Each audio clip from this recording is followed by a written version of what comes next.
Hey guys, it's Luetin here. Welcome back to Super Hang On Sunday. Now, as you can probably still tell, my voice is constantly still ruined. I wanted to do this week, whatever, because I really wanted to post something up on the channel. I apologise though that my voice is really bad.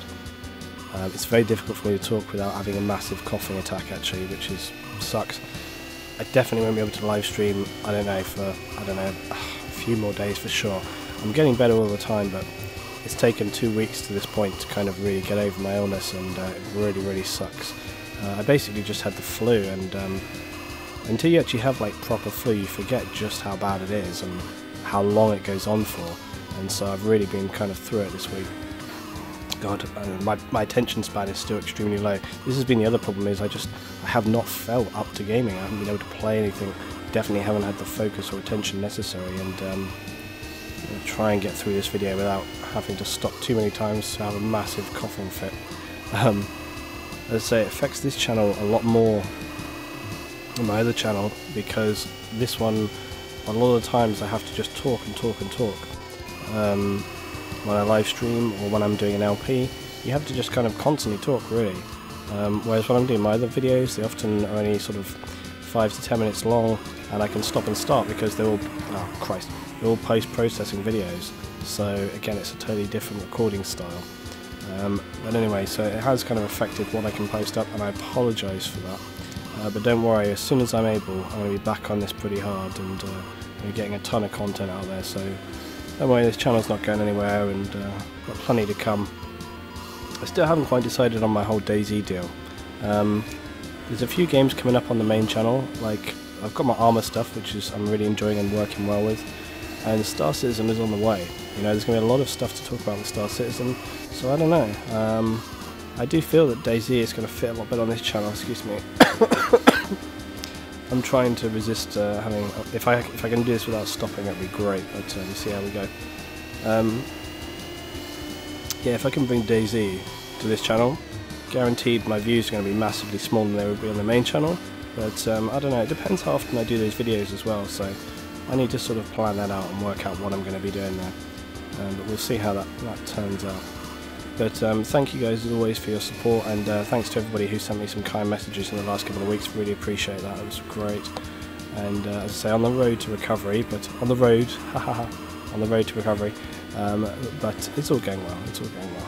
But, I say, if nothing else, it's given me a lot of time to think. You know, like I was sitting there sort of thinking, like, oh man, I really should be doing this, should be doing this, and so I have that opportunity to sort of think and work out exactly what I'm going to do with the channel and so on. So yeah, it gives you that time to sort of sit back and work out what you're going to do exactly. But, there's other things coming up as well, like Titanfall as well, for the obviously Titanfall, and I've made a video talking about that a little bit as well. But I'm very unsure as to how that game's going to pan out. And this whole thing about sort of fitting into genres, I mean, I've spoken to a few people about this the last week, that there's so many games now. Oh Christ, I didn't think I was near that guy. Oh, excuse me. Yeah, there's just so many games now. You're like inundated, you know, and it's difficult sometimes to work out where you're going to divide your time. I mean, I find this difficult all the time. I find this difficult with this channel. There's things that I know I want to continue, but then you're just kind of like, man, now I've got to get back on with that. So there's this, oh come on, man. There's always this problem, and as I say, this is where it comes back with Titanfall and stuff. It's kind of like, does it have a place? You know, is it enough of a game to have a place in the market to actually take people's time? I don't know. Like, there's so many games, and people have less and less time nowadays. You know, everybody's so busy with their lives, and you know, everybody has a lot. Oh crap! Everybody has a lot of stuff going on, and so the time when you game, you have to really be very selective about what it is that you play. I'd be interested to hear from you guys about kind of like how it is that you play, and sort of, you know, what goes on there. Now, your age is obviously going to have a major impact on sort of the time that you have available, and that's the thing, is that a lot of the time, especially with like YouTubers and stuff, a lot of YouTubers can often be quite kind of younger because they have a lot more free time available. And I know that myself personally, when I was younger, I had a lot of free time available, which is why I gamed so hard. But you know, now I wouldn't be able to do that. I talked a little bit about MMOs as well with the guys last night when we were playing, and we were talking about MMOs and how much sort of time they are invested, and that's been a concern of mine with Star Citizen, is kind of like how much time is going to be realistically needed to function appropriately in that game. And I've spoken before about it. It's one of the reasons why I'm scared to get back into MMOs because they're basically like just they're just like a time sink. Oh man, how did we get through that checkpoint? You see that? Just only just crash into that plant straight after having this amazing checkpoint break. Yeah, MMOs are just a time sink, you know? It's like, yeah, you can play casual if you want to, but that's not really how it goes, and especially not for me. Having played MMOs like, oh Christ. Oh dear. Yeah, having played MMOs so hard with World of Warcraft, for me it really was a case of all or nothing, you know? You've got to just, it's over now, it's over.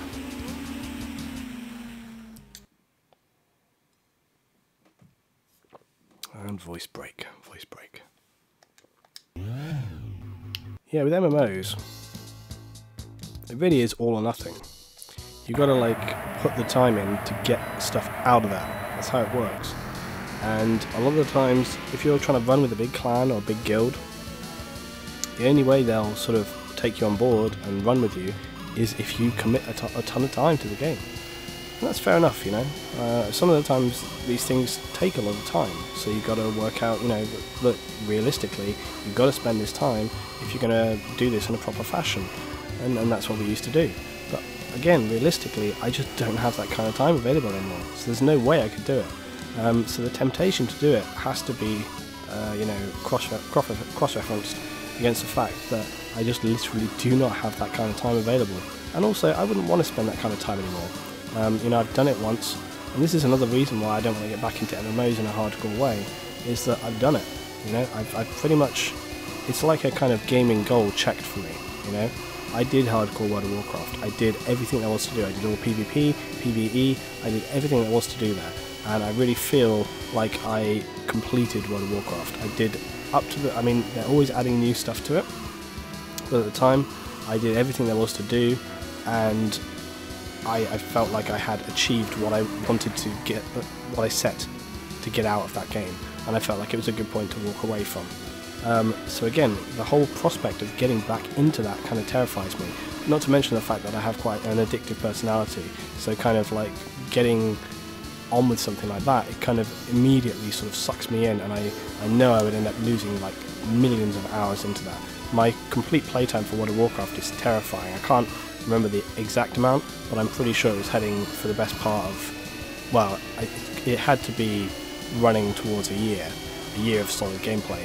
I played the game for 5 years, and it seems insane that out of those 5 years I put enough time into the game to constitute almost like a whole year of actual gameplay, which seems insane, but it was definitely pushing that amount. It was insane, it was really crazy.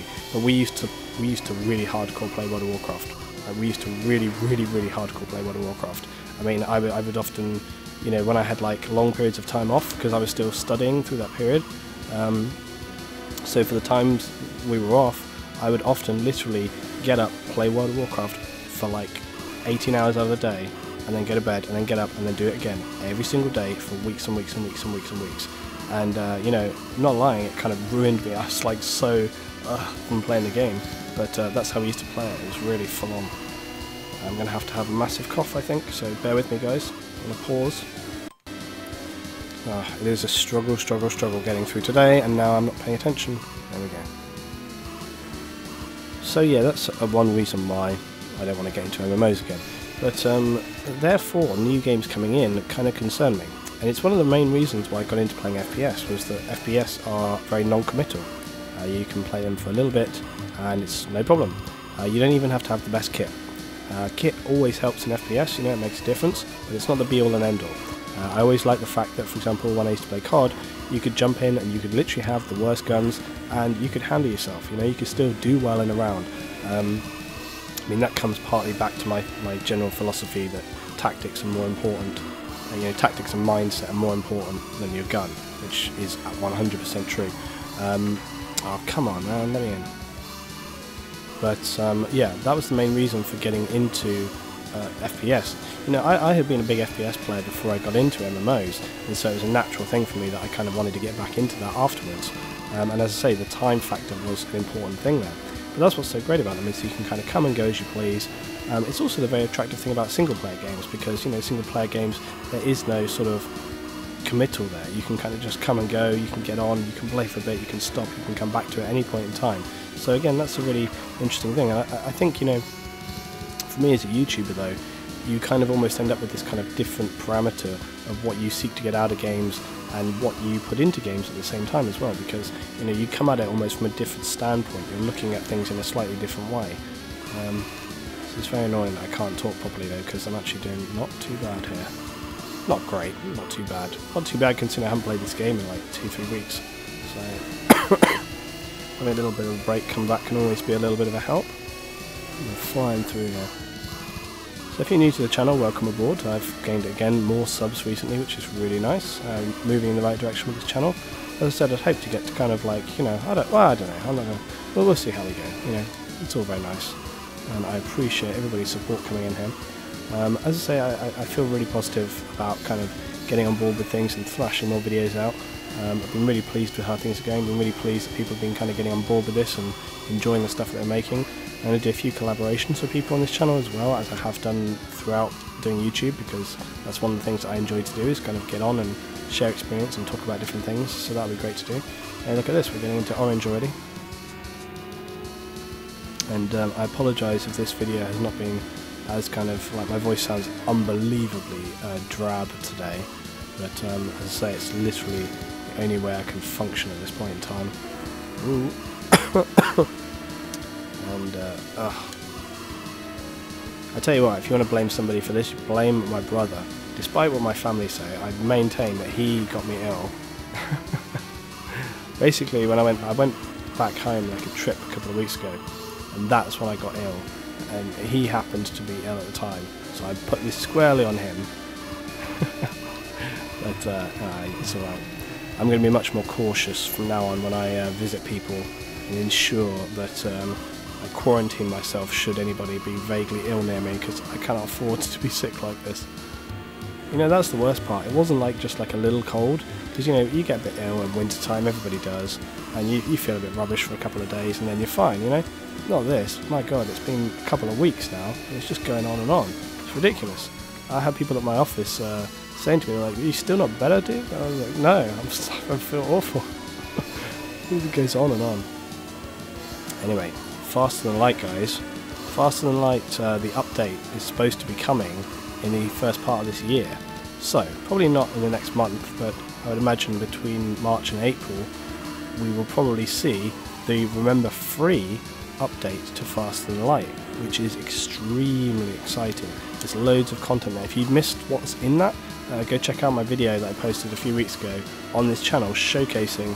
Oh Christ, I thought we were going to get to the next checkpoint. Oh my God, how close did we get? Look at this. I thought, oh man, I didn't realise we were that close. Wow.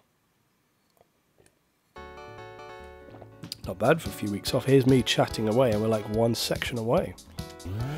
Okay, one more today. One more. It's all I can handle. And I don't even know if I can get through this. Okay, go, go, go.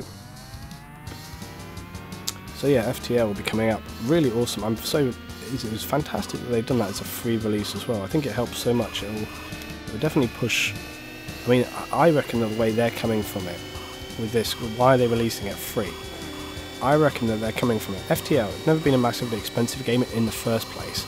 So if they're going to release a DLC, what the hell are they going to charge for it? 50p? You know? It doesn't make any sense. Whereas I think what they're going to, you know, where they're hoping to come from is that the DLC will inspire people to purchase the game, and they'll have like a whole new round of purchases of people who are like, wow, you know, this game, and it's got a DLC as well. So I think that's where they're coming from this from, and it's a clever thing to do. You know, on the topic of charging for DLCs, I think there's a whole issue there. There's a whole kind of topic to be discussed around that. I can maybe bring this up another time. But, oh come on, hitboxes, seriously, damn it. Yeah, I have mentioned, I've talked about this with Battlefield, you know, because the thing is, DLCs kind of, you know, they have a diminishing return. For every DLC that comes, they generally do, you know, less business over time. So, you know, for every DLC release, it'll probably do a little worse than the previous one. The reason being, people often move on from games, they often play other stuff, they maybe just, you know, maybe no DLC is going to spark their interest enough to get back in the game, and not to mention the fact that often DLCs get very little promotion. This is the thing, is like very rarely do you see, I mean, not necessarily gaming news sites, but overall the amount of exposure that DLCs get is considerably less than a full release, and so that obviously has an impact on kind of what people get with it. But one thing DLCs do is they extend the life of the game overall. And so I have made mention of the fact before that what I thought would be an interesting concept to run with, for example with an FPS title, is that they release map packs for free. There's a good reason for doing this. One is that it would basically boost the actual player count on those maps. Often something that DLCs suffer from in terms of FPS is that as DLCs progressively come along, then players just don't populate them as much because less people are playing them. Now with services like in Battlefield 4 and 3, where you have the kind of premium service where people will purchase all the DLCs up front at the release of the game, that actually helps with that a little bit, because obviously those people, nothing to say though that by the time those actual DLCs come around, how much those people will be playing the game. Will they be playing it the same amount when it came out? Probably not. Whereas if you release those for free, it would extend the life of the game considerably, increase the player count, and give everyone a reason to play the game. You could then make your money back in other ways. Okay, they often will release new weapons or pieces of kit, etc. Well, hey, just charge for those, and then people can decide, hey, do I really want to get a new gun, etc., etc. So it's a different way to come from it. And by the way, that wouldn't be pay to win. Okay, all guns and so on are balanced. Everybody, all the guns always have like their kind of rock paper scissor deal. So that's very interesting. And I guess that comes back to, there's a whole sort of thing around Star Citizen. I'm going to be... Oh, damn, I saw that coming. I could see that flash before my eyes before it happened. Star Citizen, as I say, the philosophy of Star Citizen from Chris Roberts is amazing. The way they've been getting in there. I'll be talking about that plenty on the other channel with the Star Citizen videos that I make. But so far I've been highly impressed by the kind of the sort of attitude and the sort of philosophy, as I say, that they have towards things. Oh damn! But yeah, their overall mentality and approach to how they want to produce that game is extremely encouraging, and they seem to really have a very logical, feet on the ground approach to how they're creating that game. And I think that's what people want. It looks really interesting, very exciting. So I'm looking forward to that very much. As I say, I'm going to have a lot of talking points and content coming up towards with that, because there's a lot I want to talk about with that game, so much more coming up on the way. Right, thanks for watching today, guys. Hope you have enjoyed. As I say, I highly apologise for the fact that my voice is still totally screwed, but I just wanted to get something out there. I wanted to get something out there today for you guys. I wanted to put something up on this channel, and I hope you appreciate the fact that it's been a struggle getting through this today. So thanks for watching, guys. Keep hoping my voice is better, and I'll see you next time for some more Super Hang On Sunday.